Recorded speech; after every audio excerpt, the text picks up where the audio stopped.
नमस्कार मित्रांनो, बंगालच्या उपसागरावरती त्याचबरोबर अरबी समुद्रामध्ये कमी दाबाचा पट्टा निर्माण होत आहे. राज्यामध्ये आता नववर्षाच्या सुरुवातीला अवकाळी पाऊस होण्याचा अंदाज हवामान खात्याने दिलेला आहे.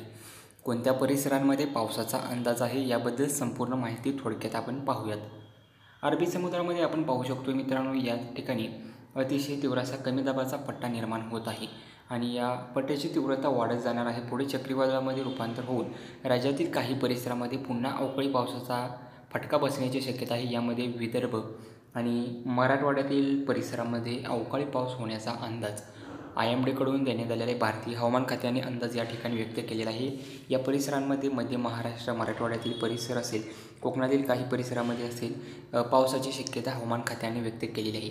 त्यामुळे या ठिकाणी पुन्हा एकदा अवकाळीचे संकट निर्माण होत असल्यामुळे शेतकऱ्यांना देखील आपले पिकांची काळजी घेण्याचं आवाहन देखील करण्यात आलेलं आहे. त्यामुळे शेतकरी मित्रांनो, आपल्या पिकांची आपण काळजी घ्यावी.